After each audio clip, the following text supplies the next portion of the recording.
ওয়ালাইকুম কেমন আসসালাম। আছেন ম্যাডাম চৌধুরী?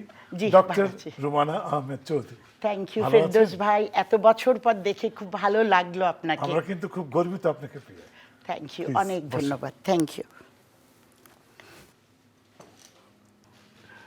দর্শক, আজকে উপস্থিত হয়েছেন আমাদের মাঝে ডক্টর রুমানা আহমেদ চৌধুরী। অত্যন্ত মিষ্টি ভাষী একজন মানুষ, কথা বলেন খুব মিষ্টি করে, একটু একটু করে, ধীরে ধীরে গুছিয়ে।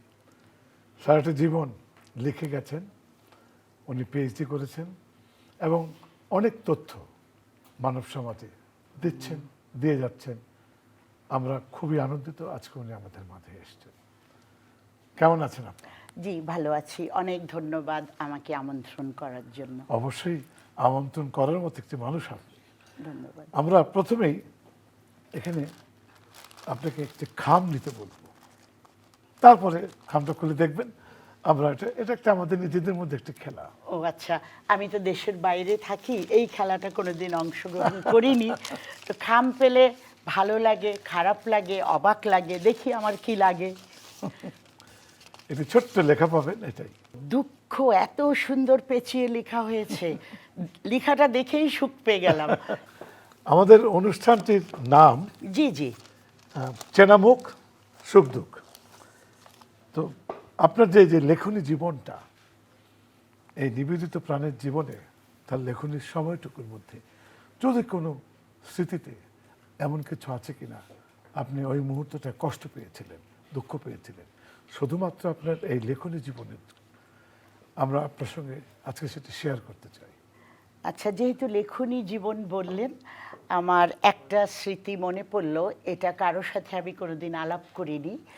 আমার প্রথম বইয়ের পাবলিশার ছিল পায়োনিয়ার প্রেস, এম মোমেন সাহেব, এবং আমার ওই প্রথম কবিতার বইটি সব তৈরি করে কবি রফিক আজাদ উনি আমাকে প্রারম্ভিকা লিখেছেন, এবং আসাদ চৌধুরী অনেক দোয়া করেছেন ওই বইয়ের জন্য। এবং ওটা নিয়ে কবি শামসুর রহমানের কাছে আমাকে পাঠানো হলো। কেন? উনি একটা আশীর্বাদপূর্ণ কিছু আমাকে দিবে। তো আমি গেছি, তো উনি বসলো, রফিক আজাদ সাহেব বসলো, আমিও বসলাম। তখন উনি আমাদের চা নাস্তা খাওয়ালেন, তারপরে বললেন, আশীর্বাদ তো আমার আছেই, এটা লিখে দিতে হবে কেন? আমার প্রথম বই, এর আগে আমি পাকিস্তান থাকতে পাকিস্তান অবজারভার, মর্নিং নিউজ, তারপরে বাংলাদেশ অবজারভার, পরবর্তী ডেইলি স্টার, প্রচুর লেখালেখি করি। কিন্তু তখন বিদেশে গেছি, 8-9 বছর হবে, বাংলাদেশে এসে প্রথম বই। তারপরে আমার বইয়ের পর বই কানাডা, বাংলাদেশ, আমেরিকা, ইউরোপ বের হতে লাগলো, কিন্তু এই প্রথম দুঃখটা ভুলিনি। বহু বছর পর উনি যখন কানাডায় গেলেন, কানাডায় ওই প্রথম সারির কবিদের ডাকা হলো, আপনারা শামসুর রহমানের কবিতার থেকে কবিতা আবৃত্তি করবেন। তো আমাকেও তখন ডাকলো, আমার প্রথম পরিচয় আমি কবি। তো এখন আমি গেলাম। তো আমি চেয়েছি যেহেতু এটা ক্যানাডা, ওনার কবিতাটা বাংলাতে আবৃত্তি করি, তারপরে ইংরেজি করি। লাইব্রেরি খুঁজে কোনো আমি ইংরেজি অনুবাদ ওনার কোনো কবিতা খুঁজে পেলাম না। তখন আমি করলাম কি, মাইক্রোফোনের সামনে গিয়ে, কখনো আমার মাকে কোনো গান গাইতে শুনিনি, আমার খুব প্রিয় কবিতা, 2 লাইন বাংলায় করলাম, 2 লাইন ইংরেজিতে অনুবাদ করলাম। আমার আবার প্রফেশন, আজ প্রায় 35 বছর ক্যানাডা সরকারের অনুবাদক, ইমিগ্রেশন এবং ক্রিমিনাল কোর্টে কাজ করি। তো আমি বাংলায় বলছি, অনুবাদ করছি, বাংলায় বলছি, অনুবাদ করছি। শেষ পরের দিন সকালে উনি আমাদের প্রখ্যাত কবি ইকবাল হাসানের বাড়িতে ছিলেন, বাংলাদেশেও খুব প্রতিষ্ঠিত উনি, শ্রদ্ধেয় কবি। ওনার বাসায় ছিলেন, আমাকে ফোন করতে বললেন। তো ইকবাল ভাই আমাকে ফোন করলেন, বলকে স্যার বলেছে আপনার অনুবাদটা খুব ভালো হয়েছে, তো এটা কোথার থেকে আপনি পড়েছেন? তাই আমি বললাম, আমি কোথাও থেকে পড়িনি, এটা আমার নিজের অনুবাদ, আমি অন দ্য স্পট দাঁড়িয়ে অনুবাদ করেছি। তখন ইকবাল হাসান এটা ওনাকে বলাতে উনি বলল, রুমানা চৌধুরীকে বলবেন আরও যাতে অনেক অনুবাদ করে আমার কবিতা। তা আমি ধন্য হলাম, দুঃখটা কিছুটা ঘুচে গেল। তো এইটাই হচ্ছে আমার এই মুহূর্তে লেখার সাথে জড়িত মনে পড়ল। যাক, দুঃখের শেষে প্রশান্তি। আপনার কটি বই এই পর্যন্ত আসলো? আমার এবারে বইমেলায় 3টে বই বের হয়েছে। তাছাড়া এটা আমার 57তম বই বের হলো।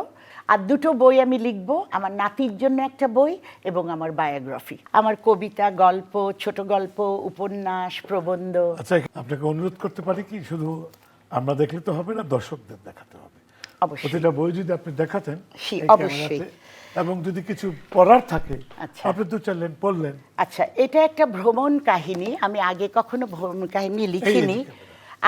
আমার স্বামীকে নিয়ে শেষ ভ্রমণ, উনি গেছেন, চলে গেছেন আমাদের ছেড়ে 4 বছর আগে।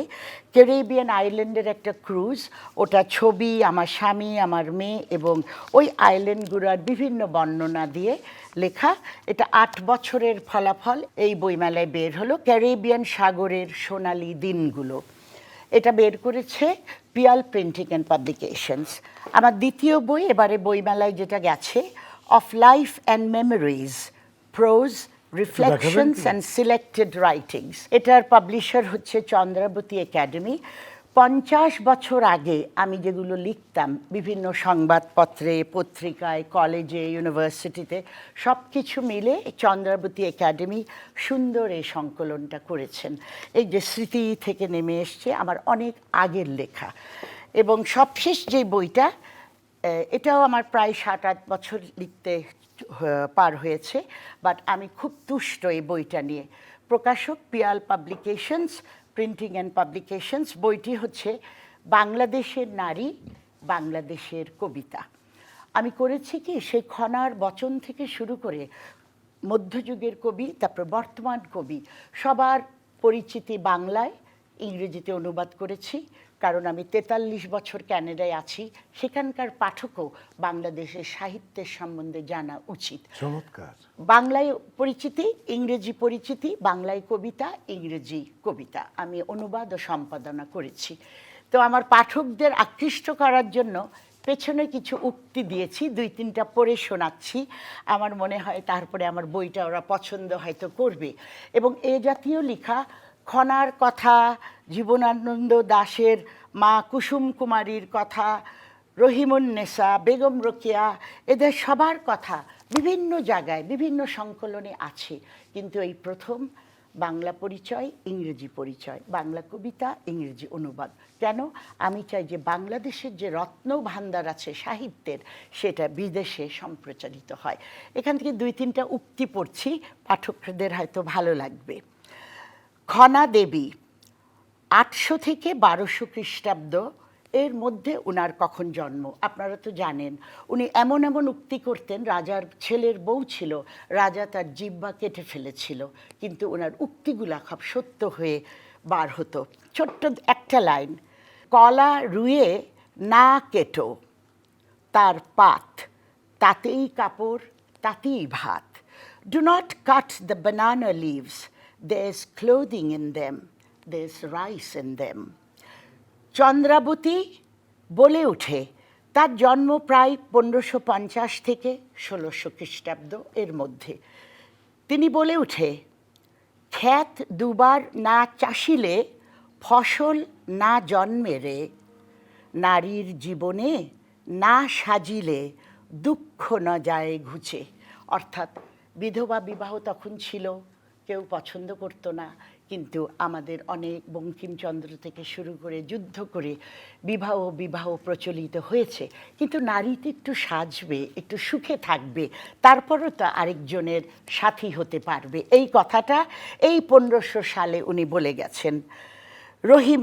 রহিমুন্নেসা প্রায় 1570 থেকে 1670 খ্রিস্টাব্দ। শুন গুণীগণ, হই এক মন, লেখিকার নিবেদন, অক্ষর পড়িলে টুটা পদ হইলে শুধৃতা সর্বজন। Listen, O noble one, with one heart attend. This is the author's humble offering I send. If letters are read and the verses break or fall, may all readers kindly mend them all. অনেক বাংলা শব্দ প্রাচীন, অনেক কষ্ট হয়েছে আমার সমপর্যায়ে বোঝানোর চেষ্টা করেছি। কুসুম কুমারী দাস আমাদের জীবনানন্দ দাশের শ্রদ্ধেয় মা। 1875 থেকে 1948 এর মধ্যে উনার জন্ম। আমাদের দেশে হবে সেই ছেলে কবে, কথায় না বড় হবে, কাজে বড় হবে। এখনো আমরা খুঁজছি আমাদের দেশের সেই সোনার ছেলে মেয়েদের যারা কাজে বড় হবে, শুধু কথা বললে তো হবে না। উনি 1500 সালে এটা বলে গেছে। এবং সবশেষে বেগম রোকেয়া সাখাওয়াত হোসেন 1880 থেকে 1932-এর মধ্যে ওনার জন্ম। অবরোধের অন্ধকার ছেড়ে বেরিয়ে এসো, শিক্ষার আলোর পথ চলো নির্ভীক মনে, ডুমুর ফুলের মতো লুকিয়ে থেকো না আর। Leave the darkness of seclusion behind, walk the path of education without fear, no longer hide like the hidden fig flower. এটা পড়ে খুব মজা পেলাম, লিখেও খুব মজা পেয়েছি। 8 বছরের ফল। তো আমার এই 3টে বই, এবং আজকে একটু আপনি বললেন, আসলে ডক্টর বললেন, কিন্তু আমি অত্যন্ত আনন্দিত গর্বিত। আমি এই ডক্টরেটের জন্য বেশি খাটি নেই। আমার 50টা বই দেখে, প্লাস আমার যে নমিনেশন গেছে কানাডা আমেরিকা থেকে ইন্টারন্যাশনাল থেমস ইউনিভার্সিটি অফ প্যারিসে, যে আমি এখন মূলধারায় ইংরেজিতেই লিখছি। কানাডা আমেরিকায় আমার ইংরেজি বইগুলো অনেক পুরস্কার পাচ্ছে, ওখান থেকে নমিনেশন গেছে প্যারিসে। এখন আমি অত্যন্ত গর্বিত আমার এই বই দেখে, আমার কর্ম দেখে। কানাডায় আমি কানাডা সরকারের অধীনে আজ 35 বছর অনুবাদক হিসেবে ক্রিমিনাল কোর্ট অ্যান্ড ইমিগ্রেশন কোর্টে কাজ করছি। এই নতুন লোকরা যে কানাডায় যাচ্ছে, ওদের আমি অনেক রকম সাহায্য দিয়ে গেছি। কিভাবে জানি, অন্টারিও মিনিস্ট্রি অফ সিটিজেনশিপ থেকে আমার নমিনেশন গেল 2000 সালে, আজ থেকে 26 বছর আগে, যে এই মহিলা বাঙালিদের জন্য বিনামূল্যে, বিনা পারিশ্রমিকে অনেক কাজ করে যাচ্ছে। আমি 2000 সালে অন্টারিও মিনিস্ট্রি অফ সিটিজেনশিপ থেকে অন্টারিও ভলেন্টিয়ার্স অ্যাওয়ার্ড পেয়েছি। এরপর আমি ভারত, আমেরিকা, কানাডা অনেক জায়গার থেকে পুরস্কার পেয়েছি। বাংলাদেশ থেকেও লেখিকা সংঘের পুরস্কার, কবি জসীমউদ্দিনের স্বর্ণপদক, ভারত থেকে সত্যেন্দ্রনাথ দত্ত পুরস্কার, মাইকেল মধুসূদন দত্ত ইত্যাদি। কানাডা থেকে আমার শেষ ইংরেজি বইটা কানাডার গভর্নর জেনারেলসের পুরস্কারের জন্য, সাহিত্যের জন্য নমিনেটেড হলো 2022 সালে। তো ছোট গল্প করি, এটা এত বড় করে তো বলার সময় নেই, আপনার চোখের দিকে দেখছি আমি। উপস্থাপক আমিও অনেক বছর থেকে ছিলাম। ফরিদুর রেজা সাগরের সাথে স্কুল বয়স থেকে উপস্থাপনা করতে শুরু করেছি। যারা আমার বয়স, প্রাণতরঙ্গ, ইউনিভার্সিটি ফোরাম ইত্যাদি, যুব মেলা আমরা দুজন করতাম, তখন থেকে আমাদের বন্ধুত্ব। এরা আমাকে অনারারি ডক্টরেট দিয়েছে the international Thames university of Paris. আমার কনভোকেশন হলো ব্যাংককে। ওরা আমার সম্বন্ধে যে বায়োগ্রাফি লিখেছে, বিটুইন টু ওয়ার্ল্ডস, ওদের আমি বলেছি 25 বছরে ঢাকা বিশ্ববিদ্যালয় থেকে মাস্টার্স করে গেছি, এখন 43 বছর কানাডায় আছি। 2 জীবনে আমি বিশিষ্ট সাহিত্য সংগঠন অন্টারিও ভলেন্টিয়ার্স অ্যাওয়ার্ড ছাড়াও OBCS, Ontario Bengali cultural society, Bangladesh association, বিভিন্ন সম্মান পেয়েছি। এবং এখানে ওরা আমাকে মূল্যায়ন করেছে। একদিকে আমি বাঙালি, বাংলাদেশের, আমার শাড়ি পরা ছবি আমার বায়োগ্রাফিতে। অন্যদিকে 43 বছরে আমি কানাডায় কি পুরস্কার করেছি, কি কাজ পেয়েছি, বাঙালিদের হেল্প করেছি, এটা আমার এই গত মাসে ব্যাংককে এটার কনভোকেশনটা হলো। এরপর থেকে একটু লজ্জা লাগছে, কারণ ডক্টরেটের জন্য খাটি নাই। আমার কর্মকাণ্ড, আমার কাজ দেখে ওরা এটা আমাকে, ওরা প্রতি বছর পৃথিবীকে কয়েকজনকে দেয়। কানাডা থেকে আমি নমিনেশন পেয়ে এটা পেয়েছি গত মাসে। এটা তো আমাদের গর্ব। আমার বন্ধু নাশিদ কামাল বলে, এটা তোর শুধু গর্ব না, এটা বাংলাদেশের গর্ব। অবশ্যই। এবং আমি বাংলাদেশের সাহিত্য শিল্প ছড়ানোর জন্য বিদেশে অনেক কাজ করে যাচ্ছি। আচ্ছা, আপনার চাঁদের হাটে কথা মনে আছে তো? চাঁদের হাতের কথা অবশ্যই মনে আছে। আমাদের সমবয়সী যারা, সাগর, আমিরুল, সেলিনা সিদ্দিকী, শুশু, সবাই আমরা বাচ্চাদের পৃষ্ঠায় লিখতাম। অনেক কিছুর স্মৃতি জড়িত আছে, ওরাও ধরে রেখেছে। আমি আবার মর্নিং নিউজ আর বাংলাদেশ অবজারভারে, যুব মেলায়, ওগুলাতেও লিখতাম ইংরেজিতে। তো ওখানকারও আমাদের বিভিন্ন দল আছে, এখনো যোগাযোগ আছে। সাগর ভাই মর্তম আমাদের চ্যানেলের কর্ণধার, উনার কথা তো বলছেন। জি জি উনি তো চমৎকার একটি মানুষ। জি জি। আপনার সাথে কথা শুনে বুঝতে পারলাম যে আপনারা সুন্দর উজ্জ্বল কিছু সময় কাটিয়েছেন।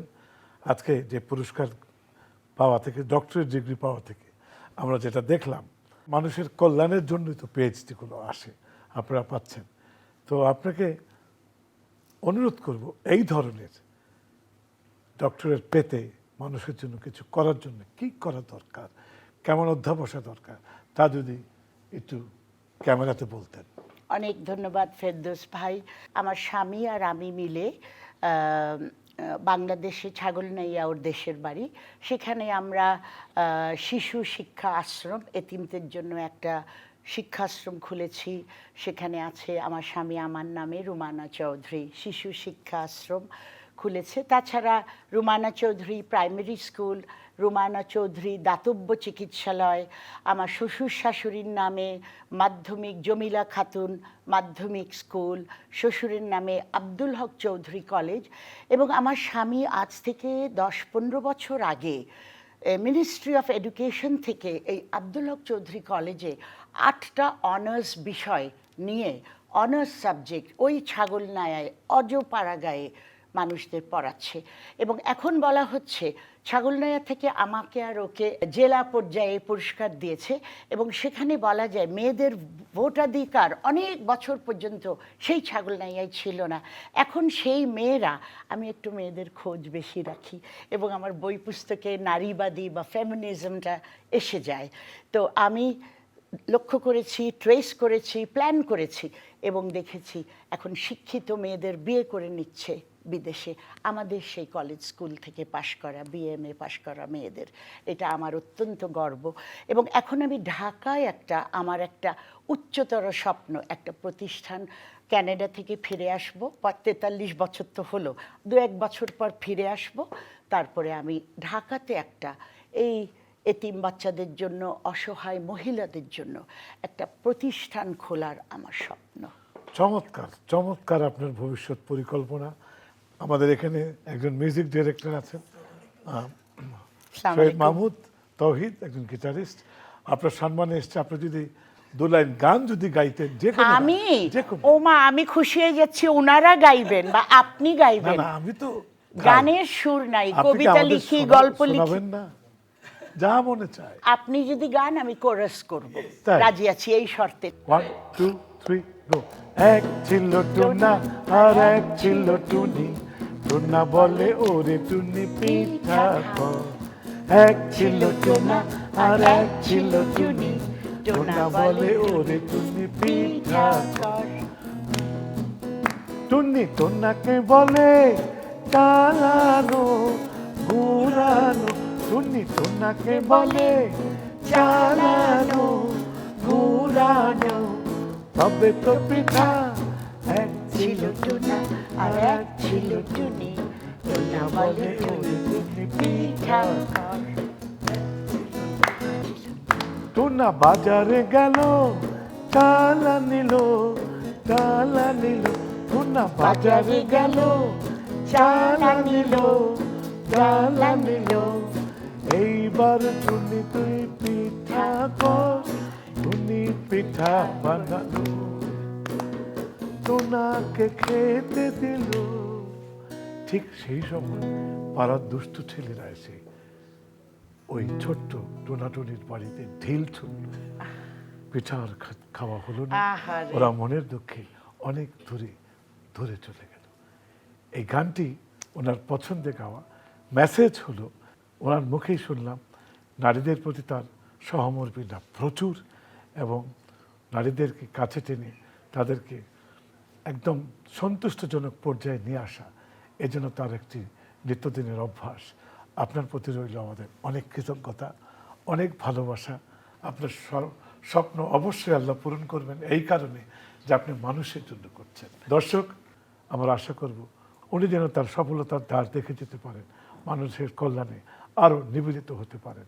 ওনার জন্য রইল শুভেচ্ছা, শুভেচ্ছা, সেই সাথে আপনাদেরও শুভেচ্ছা।